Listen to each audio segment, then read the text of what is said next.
Hello and welcome back to Shakesyear. We are working our way through the sonnets, and today we've got sonnet number 79, which sort of picks up where sonnet 78 left off. If you remember in yesterday's sonnet, Shakespeare was saying, I've written about you so often that now everybody is writing about you, and you elevated my writing to great heights. Everybody else, it's making it better, but you should take the most pride in the stuff that I've written about you because that's entirely inspired by you. And then in Sonnet 79, he continues on by saying, whilst I alone did call upon thy aid, my verse alone had all thy gentle grace.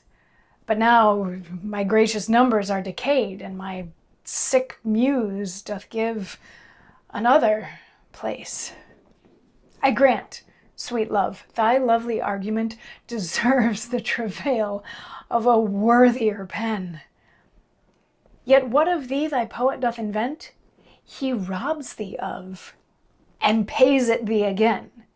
He lends thee virtue, and he stole that word from thy behavior. Beauty doth he give, and found it in thy cheek. He can afford no praise to thee, but what in thee doth live. Then thank him not for that which he doth say, since what he owes thee, thou thyself dost pay.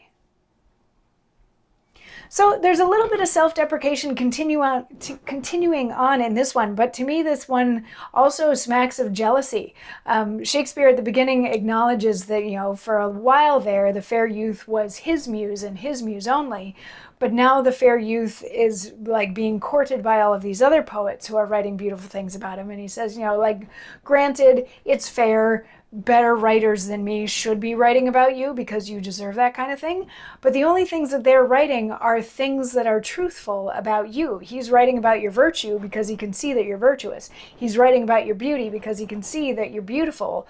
So to thank him for pointing those things out, which you gave to him in the first place, your existence and your beauty is something that you shared with these other poets, and then they write about it. So if you thank them then for that, they're just giving you back what you already gave them. So don't be so thankful for them for just pointing out what are actual facts of your existence, basically. So to me, it smacks a little bit of jealousy in perhaps starting to lose the muse to other writers. And I find myself wondering, because as we've been working through the sonnets, we had this sort of lovely, everything's good, everything's great, I love you, I want to be around you all the time. And then there was a betrayal that happened that led to a bunch of we got to see the stages of grief through the sonnets as Shakespeare dealt with this betrayal of the fair youth.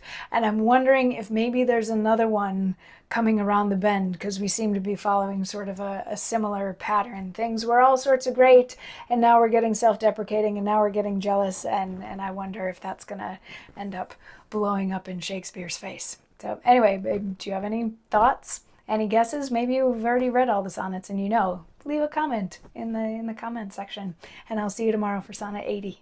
Mwah.